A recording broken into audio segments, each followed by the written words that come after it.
Gamit na gamit, no? Ang ganda pa naman ni Hart dito. Si Chis Escudero, parang, alam mo yun, yung tuwan-tuwang lolo na nasa likod. Sige, apo, apo, sige, apo. Magsalita ka, apo. Parang ganun, tsura. Pakita ko lang sa inyo. Yung kung si Maris Racal, tsaka si ano, si Maris Racal, tsaka kung si Maris Racal, tsaka si Rico Mambo, mukhang mag-chewin. Eto mukhang maglolo eh. Nakita nyo ba?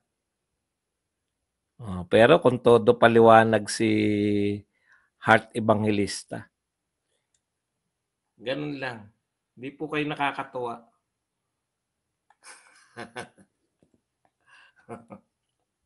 Okay. Fake news. Bigla naging fake news na yung holiday. Teka lang po muna, no?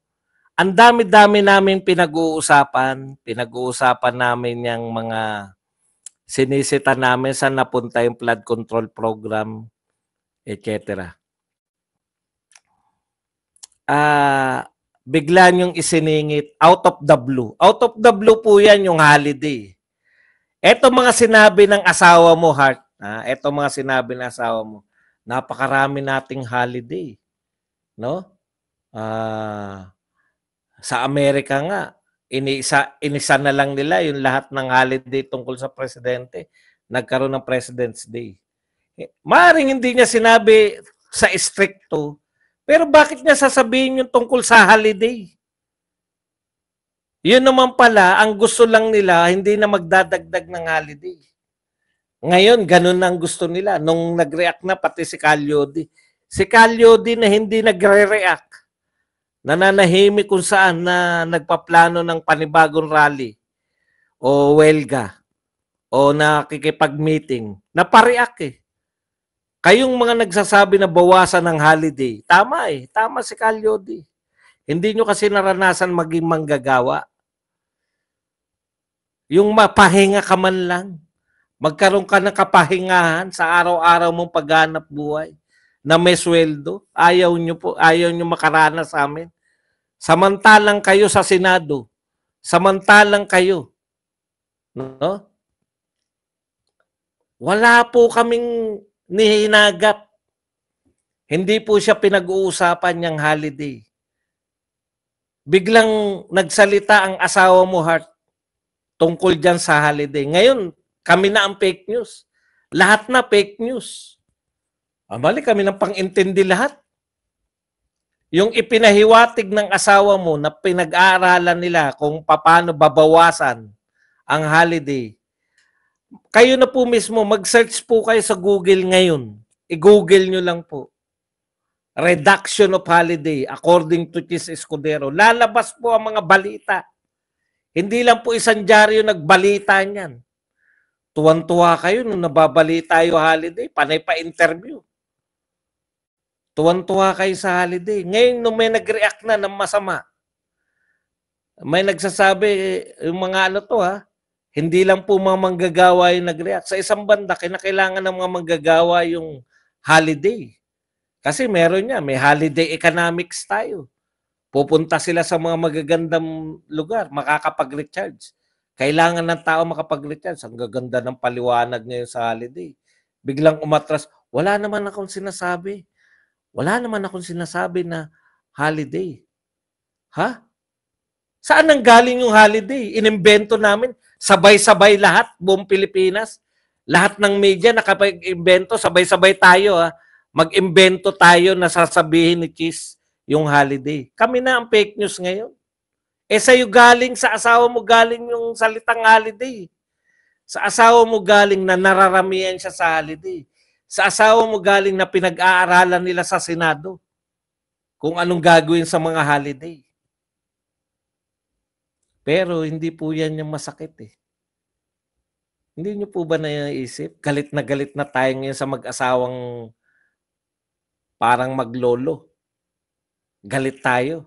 O dinadadivert. Nawawala po yung galit natin doon sa nawawala. Ang uhusay din eh. Mahuhusay talaga. O diversion po. Hindi po nila pinag-uusapan yung mga congressman. Wala pong salitang katibinag. Hindi po nila sinasabi na ano lang yan, tao na yan, pakawala. Hindi katulad nung si Jonathan Morales. Dami nila sinabi, sinungaling, di ba? Wala yan, sinungaling yan. Ganun lahat, no? Dinidiscredit nila. Dito walang dumidiscredit, gumagawa na lang sila ng sariling usap. Diversion ng ginagawa ng mga to. Ano po diversion nila? Atake uli sa mga Duterte. Bago, luma. O sige, sagutin natin. Ito po yung bago nila, Lakwat Sara. Lakwat Sara, nakagawa sila, no? Lakwat Sara. Bakit po? Nagpunta kasi sa Germany. Lakwat Sara. May bagyo eh. Alam po nila yan eh. Mga congressman yan eh. Lahat po yan nagpapera na lang kung hindi kayo nagpapaalam kay ano. Pwera na lang kung hindi kayo nagpapaalam kay speaker. Basta na lang kayo. Speaker, nasa Germany na kami ha. Hindi naman siguro kayo gano'n. Alam po ninyo yan. Nagpaalam si BP Sara, pinayagan, nakaalis. Kung sobrang lakas po ba ng bagyo, sa tingin nyo makakaalis? Hindi, di ba? Dahil hindi po pwede kang umalis pag sobrang lakas ng bagyo. Lakwat Sara si BP Sara. Si BBM po ba ilang beses umalis sa Pilipinas?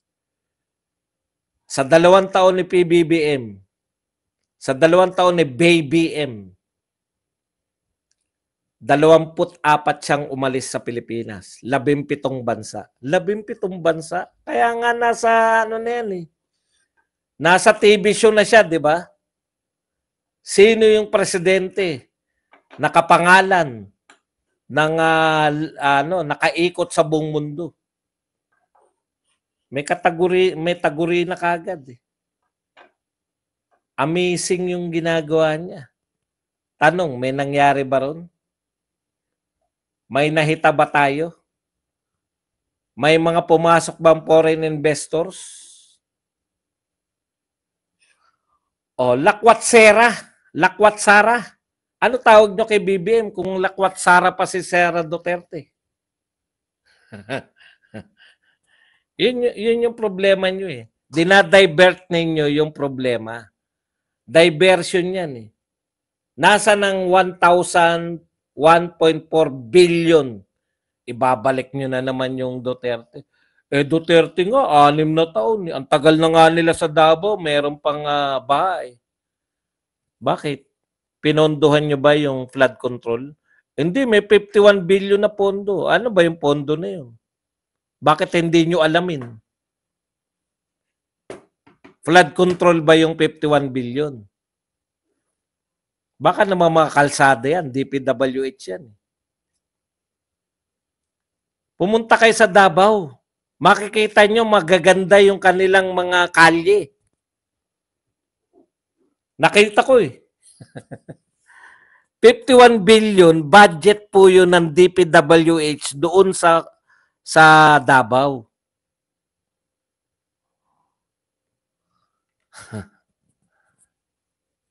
Diversion, mga lumang issue. Pag naghahanap ng, ayan, pumuna si BP Sara. Hindi, ang sinabi ni BP Sara, isa sa dahilan ng kanyang pagre-resign.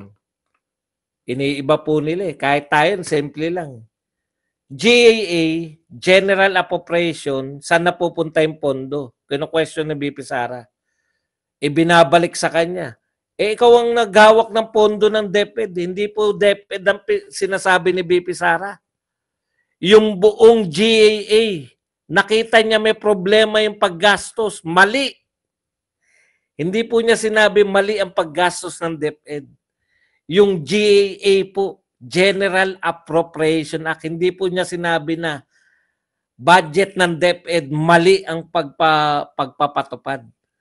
GAA, General Appropriation Act, mali ang pagpapatupad. Ano inatake nila? Di ba ikaw ang nagpatupad sa DepEd? O, bakit hindi mo tinama? Ganun. Magagaling itong mga ito mag-divert eh.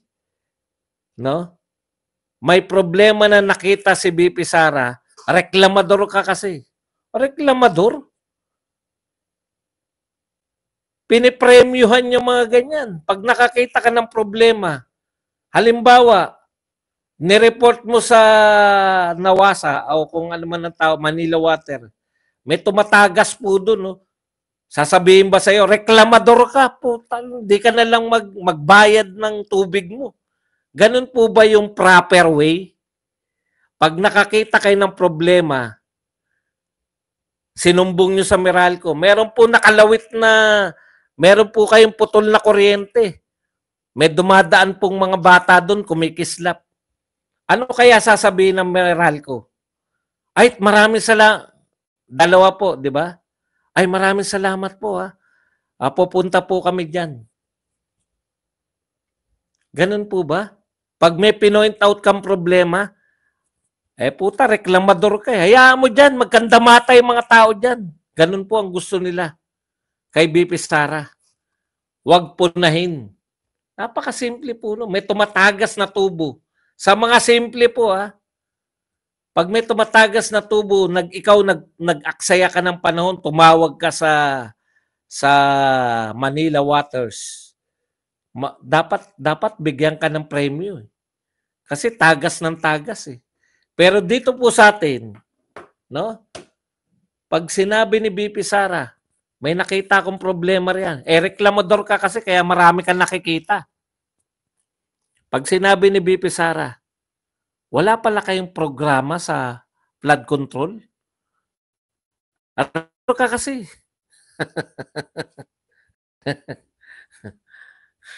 Ito pa po. 90 billion. Ang dami nating kailangan na pondo sa... Hindi nga po, alam nyo, hindi nga po libre magpa-ospital eh. Member ka ng PhilHealth, may 90 billion na binawi. Tanong, libre na ba pa-ospital ng PhilHealth? Hindi. May limit. O may limit pala, dapat tinaasan nyo na lang yung PhilHealth.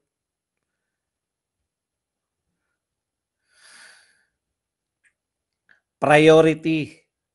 Alam nyo po sa paggamit ng budget, kahit po sa simpleng pamilya, priority po ang dapat. Ano ba priority? O anak, ito lang budget natin. Priority mo muna yung pan-tuition mo. Mamili ka, tuition o cellphone. Tuition, di ba? Yun ang priority natin, tuition, kaysa ibili kita ng cellphone.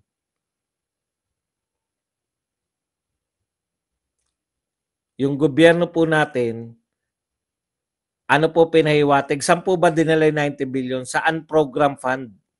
Mas priority pa yung unprogram kaysa sa kalusugan. Kalusugan yung yung PhilHealth eh. So ibig sabihin, mas priority pa yung unprogram. Ano ba yung unprogram? Unprogram nga eh. Ibig sabihin, kung ano lang maisip, priority pa yung wala pang pagkakagastusan, priority mo pa kaysa sa gastos. O ano, paano po nila sinagot yan? Yung puna ni BP Sara sa una po, 6 na taon ng tatay mo, walang flood control. Meron nga po. Nagde-dredging, naglilinis ng basura. Kaya hindi tayo binabaha. Ganun ba? Oo. Di ba? Ano sabi ni Marcos nung hindi umubra yung sinasabi niya na nabangga yung flood control? Basura kasi yan.